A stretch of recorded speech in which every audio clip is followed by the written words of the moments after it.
Hotep, cher Kamit, aujourd'hui, une fois de plus, nous allons encore parler de certaines pratiques satanistes, comme par exemple ceux qui boivent le sang humain et ceux qui mangent la chair humaine.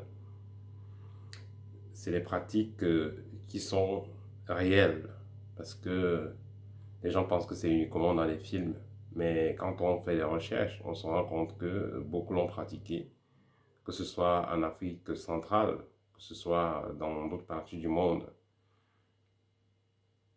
Pour, euh, Pourquoi est-ce que déjà ces satanistes-là, pourquoi est-ce qu'ils vont consommer de l'être humain, disons la chair de l'être humain et boire du sang de l'être humain? Pourquoi est-ce qu'ils vont le faire? Il faudra noter que ceux qui vont faire ce type de pratique, c'est après avoir reçu certaines entités dans le corps. Parce qu'en temps normal, euh, si l'être humain se met à consommer de l'être humain, cela va créer un dysfonctionnement par rapport à sa nature profonde. Cependant, celui qui est dans un mouvement sataniste, qui a reçu certaines initiations, il pourra le faire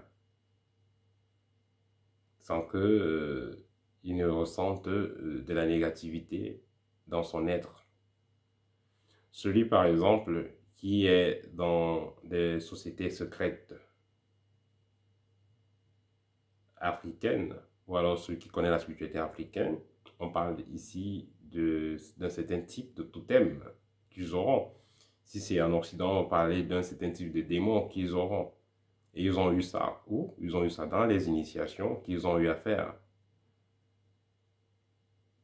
Et celui qui a déjà atteint ce niveau, il pourra prendre des décisions, il pourra faire des choses que le commun des mortels ne comprendra pas parce qu'il n'est plus lui-même. Il est habité par un esprit, par un totem, par un démon, parce que vous voulez. Mais pas quelque chose de bon. Et quand tu vas donc se livrer à ce type de pratiques, y compris l'homosexualité, boire du sang, manger de la chair humaine et tout ça, ça va renforcer l'entité qu'il a en lui. Ce démon-là, ce totem-là, cette entité en lui va être renforcée. Et ça permettra donc à ce sataniste de pouvoir mieux agir dans le plan astral. C'est sa façon pour lui de se recharger. Mais tôt ou tard, quand vous vous mettez dans ce type de pratique, tôt ou tard, il y aura des retombées. Ça va vous créer des problèmes de santé graves. Parce que tous ceux qui ont toujours fait ça dans l'histoire, dans le gouvernement africain par exemple, ils ont toujours fini par des maladies très graves. Ça va toujours finir par créer un cancer. C'est comme ça. Quand vous mangez vous-même. Ça finit toujours par créer les pareils résultats. Certains satanistes, par exemple, qui font l'homosexualité, vont vous dire qu'un homme sur un homme, c'est un surhomme. Ils vont vous dire un homme qui va manger la chair humaine est pour un autre homme comme un lion. Parce que c'est des gens qui sont assoiffés de la puissance spirituelle, ils sont assoiffés d'avoir certaine forme d'aura, ils sont assoiffés de domination, de pouvoir. Vous avez déjà vu un fauve face à face, vous qui m'écoutez. Vous avez déjà vu un lion? Avez-vous déjà vu un lion face à face? Moi, j'en ai déjà vu. Un tigre face à face, j'en ai déjà vu. Je pense que vous en avez aussi vu, certains d'entre vous, vous avez vu cela dans des zoos. Voilà. Donc, le rêve de ces satanistes-là, c'est quoi? C'est que quand ils sont en face d'un humain, qu'ils ont ce charisme-là. Quand vous êtes en face d'un lion, vous-même vous sentez que vous n'avez pas un faux geste à faire. Vous sentez cette domination. Et c'est ce charisme qu'on retrouve parfois chez certains chefs, chez nous en Afrique, qui ont des totems de panthère ou de lion. Quand le chef va passer là à certaines heures, vous avez la peau qui se dresse, les poils de la peau qui se dressent et tout ça. C'est cette vibration-là qui vient vers vous. Disons que vous ressentez, c'est plus fort que vous. Mais il faut comprendre que ceux qui utilisaient des totems dans le passé, dans nos traditions, ceux-là étaient préparés à cela et c'était un certain type de totem qu'ils utilisaient. Mais dans tous les cas, ils étaient préparés, ils étaient entraînés à gérer cela. Parce que quand vous avez une entité dans vous, il faut noter que vos énergies et les énergies de l'entité auront toujours tendance à essayer, chacune aura toujours envie de prendre le dessus. Celui qui a été bien préparé à cela, la nature humaine va toujours garder le dessus. Mais celui qui va perdre le contrôle, c'est la nature animale qui va prendre le dessus, ce qui fait que parfois la personne va se retrouver physiquement en train de faire les choses d'un animal.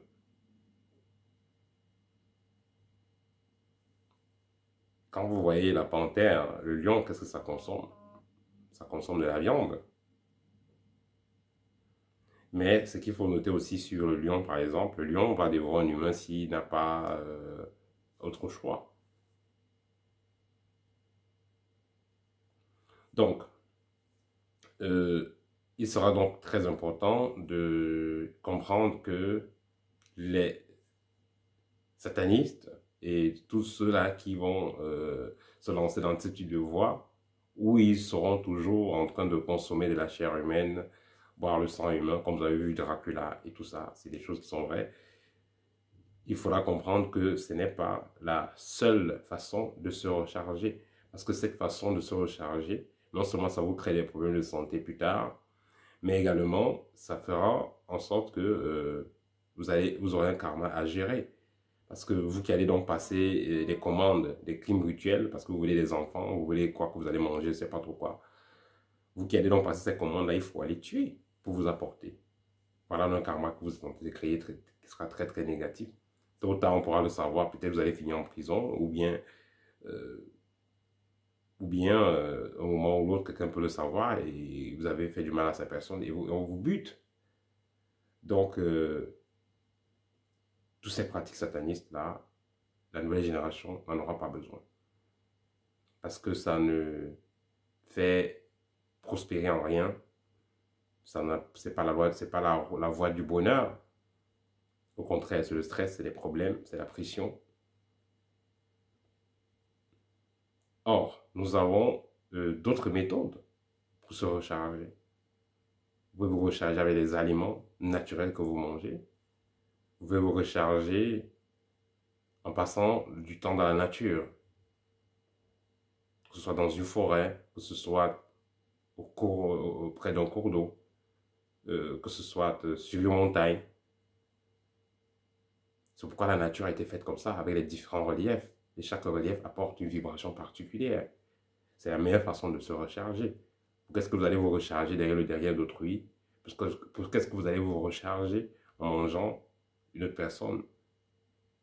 Il y a même les poulets, là, si vous avez trop faim, on peut manger le poulet, non? On peut manger la vache. Mais, disons un bœuf. Mais, les gens vont préférer donc d'autres voies parce qu'ils recherchent le pouvoir, un pouvoir qui ne va les servir à rien parce qu'ils vont finir par mourir et tout laisser ça. Voilà, donc ça c'était une autre vidéo de sensibilisation en ce qui concerne la jeunesse africaine, surtout celle d'Afrique centrale, parce que c'est des sujets qui sont assez d'actualité de nos jours et il est important que nous en parlions parce que certains pensent que c'est normal, certains pensent que c'est juste réservé à l'élite